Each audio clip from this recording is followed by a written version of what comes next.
Hi നമസ്കാരം. അപ്പം ഞാനിന്ന് വന്നിട്ടുള്ളത് ഒരു സിമ്പിൾ ബ്രേക്ക്ഫാസ്റ്റ് റെസിപ്പി ആയിട്ടാണ്. മറ്റൊന്നുമല്ല കേട്ടോ, നമ്മുടെ സോഫ്റ്റ് ഗോതമ്പ് പുട്ടുമായിട്ടാണ്. അപ്പോൾ ഗോതമ്പ് പുട്ട് എന്നൊക്കെ കേൾക്കുമ്പോൾ തന്നെ എല്ലാവരും വിചാരിക്കുന്നുണ്ടോ ഇത് ഇത്ര വലിയ വീഡിയോ ആക്കിയിടാൻ മാത്രം എന്താണ് ഉള്ളതെന്ന്. അങ്ങനെയല്ല, ഇത് ഒരുപാട് പേര് ഡെയിലി രാവിലെ ചെയ്യുന്നത് തന്നെയായിരിക്കും. കാരണം ഒരുപാട് പേര് റെഡിയാക്കുന്നത് തന്നെയായിരിക്കും. എന്നാലും റെഡിയാത്തവരായിട്ടും ഒത്തിരി പേരുണ്ടാവും. കാരണം എനിക്കൊന്നും ആദ്യം ഇതൊന്നും റെഡി ആവുന്നുണ്ടായിരുന്നില്ല. സോഫ്റ്റായിട്ട് ചുടാറുണ്ട്, എന്നാലും സോഫ്റ്റായിട്ട് വരാനായിട്ട് ഒത്തിരി ബുദ്ധിമുട്ടിയിട്ടുണ്ടായിരുന്നു. അങ്ങനെ റെഡിയായിട്ട് വന്നതാണ് കേട്ടോ. അപ്പോൾ ഞാൻ വിചാരിച്ചു ഇന്ന് അങ്ങനെയുള്ളൊരു വീഡിയോ ഇരിക്കട്ടെ എന്ന്. അപ്പോൾ ഇഷ്ടപ്പെട്ടാൽ എല്ലാവരും ട്രൈ ചെയ്ത് നോക്കുക. ഈ ഒരു ട്രിക്ക് ഉപയോഗിച്ചിട്ട് നിങ്ങൾ ഒരു ദിവസം ഒരു പ്രാവശ്യമെങ്കിലും ഗോതമ്പ് പുട്ട് റെഡിയാക്കി നോക്കുക കേട്ടോ. അപ്പോൾ നമുക്ക് പെട്ടെന്ന് തന്നെ ഈ പുട്ട് എങ്ങനെ റെഡിയാക്കി നോക്കാം. അപ്പോൾ നമ്മുടെ ഈ സോഫ്റ്റ് ഗോതമ്പ് പുട്ട് റെഡിയാക്കാനായിട്ട് നമുക്ക് ആദ്യം വേണ്ടത് ഗോതമ്പ് പൊടിയാണ്. അപ്പോൾ ഞാനിപ്പോൾ ഇവിടെ വറുത്ത് പൊടിച്ച പൊടിയൊന്നുമല്ല കേട്ടോ എടുത്തിട്ടുള്ളത്. നമ്മുടെ സാധാരണ ചപ്പാത്തിക്കൊക്കെ ഉപയോഗിക്കുന്ന ആ ഒരു രീതിയിലുള്ള പൊടിയാണ് എടുത്തിട്ടുള്ളത്. അപ്പോൾ നിങ്ങളുടെ കയ്യിൽ ഏതാണോ ഉള്ളത് ആ ഒരു അളവിന് എടുക്കുക കേട്ടോ. അപ്പോൾ ഞാനിതിൻ്റെ അളവൊന്നും പറയുന്നില്ല, കാരണം വളരെ സിമ്പിളാണ് റെഡിയാക്കാനായിട്ട്. നിങ്ങൾക്ക് എത്രയാണോ ആവശ്യമുള്ളത്, പുട്ട് ഒരുപാട് ചുട്ട് വയ്ക്കുന്നവരുണ്ടാവും, അതൊക്കെ നിങ്ങൾ നോക്കിയിട്ട് എടുക്കുക. അളവ് പറയുകയാണെങ്കിൽ ആകെ മൊത്തം കൺഫ്യൂഷനാവും. അതുകൊണ്ട് അളവൊന്നും പറയുന്നില്ല. ഞാൻ അതിൻ്റെ രീതിയൊക്കെ നിങ്ങൾക്കൊന്ന് പറഞ്ഞു തരാം, എങ്ങനെയാണ് ഇത് ചുട്ടെടുക്കേണ്ടതെന്നൊക്കെ കേട്ടോ.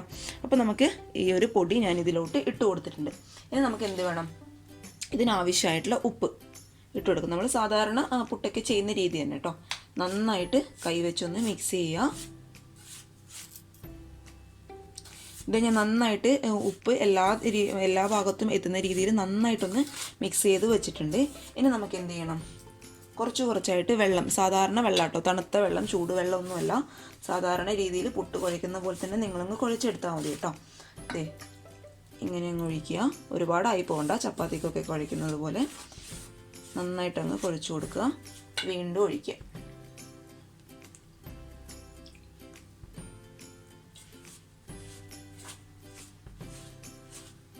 കുറച്ചായിട്ട് വെള്ളം ഒഴിച്ചിട്ട് ഒന്ന് കുഴച്ചെടുത്താൽ മതി കേട്ടോ.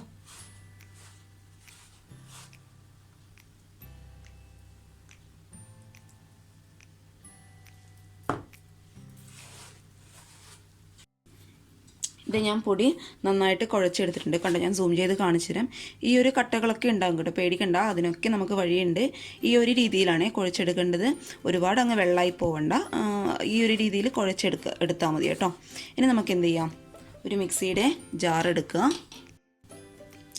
ജാറിലോട്ട് നമ്മൾ കുഴച്ച് വെച്ച ഈ ഒരു പൊടി ഇട്ട് കൊടുക്കുക കേട്ടോ.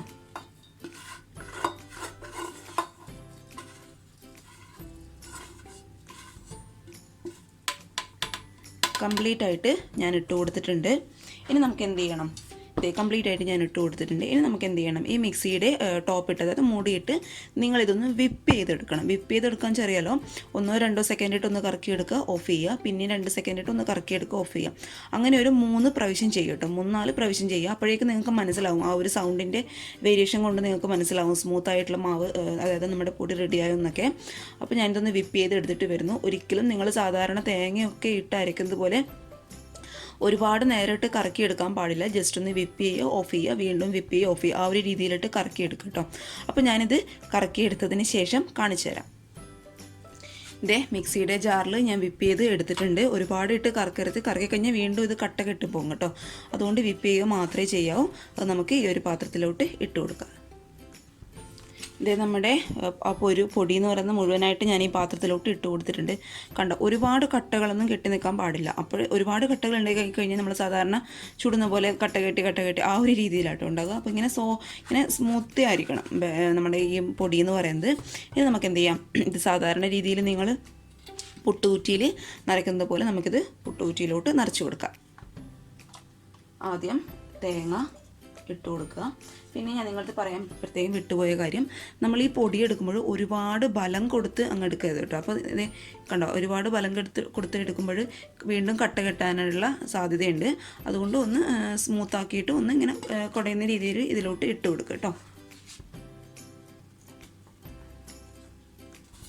നമുക്ക് തേങ്ങ നിറച്ച് കൊടുക്കാം. ഗോതമ്പ് പുട്ടിലൊക്കെ തേങ്ങ ഉണ്ടെങ്കിൽ കറിയുടെ ആവശ്യമില്ല, നല്ല ടേസ്റ്റായിട്ട് കഴിക്കാനായിട്ട്. ഇങ്ങനെ ഒരു സ്മൂത്തായിട്ടുള്ള ഒരു കിട്ടുകയാണെങ്കിൽ തേങ്ങ ഇട്ട് കൊടുക്കുക.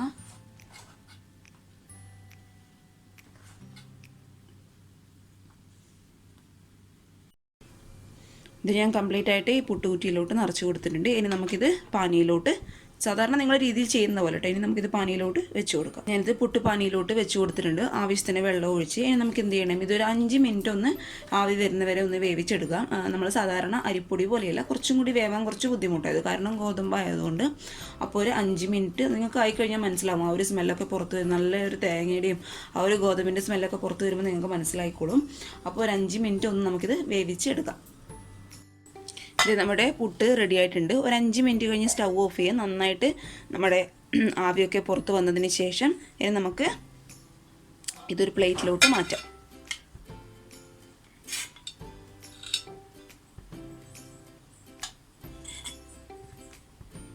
ഇത് പുട്ട് ഞാൻ മുഴുവനായിട്ട് ഒരു പാത്രത്തിലോട്ട് ഇട്ട് കൊടുത്തിട്ടുണ്ട്. കണ്ടോ, നല്ല സോഫ്റ്റാണ്. ഞങ്ങൾക്ക് കാണിച്ചു തരാം. കണ്ടോ, അത്രയും സോഫ്റ്റായിട്ടുള്ള പുട്ടാട്ടോ ഇത്. നമുക്ക് ഞാൻ നേരത്തെ പറഞ്ഞ പോലെ നമ്മുടെ തേങ്ങയൊക്കെ കുറച്ച് കൂടുതൽ ഇടുകയാണെങ്കിൽ കറിയുടെ ആവശ്യമില്ല കേട്ടോ. അത്യാവശ്യം ചൂടും വേണം, അപ്പോഴേ കഴിക്കാനായിട്ട് ടേസ്റ്റ് ഉണ്ടാവും. അപ്പോൾ ഇതുപോലെ ഇതുവരെ ശരിയാത്തവർ ഇതുപോലെ ഒന്ന് ട്രൈ ചെയ്ത് നോക്കുക. ട്രൈ ചെയ്ത് നോക്കിയിട്ട് ഫീഡ്ബാക്കൊക്കെ അറിയിക്കുക. നിങ്ങൾ വെള്ളത്തിൻ്റെ ആ ഒരു അളവൊന്ന് ശ്രദ്ധിച്ചു കൊടുത്താൽ മതി, ബാക്കി ഒന്നും കുഴപ്പമില്ല കേട്ടോ. പെട്ടെന്ന് എളുപ്പത്തിൽ റെഡിയാക്കാനായിട്ട് പറ്റുന്ന ഒരു ബ്രേക്ക്ഫാസ്റ്റ് വിഭവമായിട്ട് ഇത്. നമ്മൾ അരിപ്പുട്ട് ചെയ്യുന്നത് പോലെ തന്നെ എളുപ്പത്തിൽ ഗോതമ്പിൻ്റെ പുട്ട് റെഡിയാക്കി എടുക്കാനായിട്ട് പറ്റും. അതുപോലെ ഹെൽത്തിയാണ്. അപ്പോൾ നിങ്ങളെല്ലാവരും ട്രൈ ചെയ്ത് നോക്കിയിട്ട് അഭിപ്രായങ്ങളൊക്കെ അറിയിക്കുക. അതുപോലെ ചാനലിലെ വീഡിയോസൊക്കെ ആദ്യമായിട്ട് കാണുന്നവരാണെങ്കിൽ ഇഷ്ടപ്പെടുകയാണെങ്കിൽ സബ്സ്ക്രൈബ് ചെയ്യാനും മറക്കരുത്. എപ്പോഴും എല്ലാവരും ഹാപ്പി ആയിട്ടിരിക്കുക. അടുത്ത ഒരു നല്ല വീഡിയോ ആയിട്ട് കാണും വരെ താങ്ക് യു.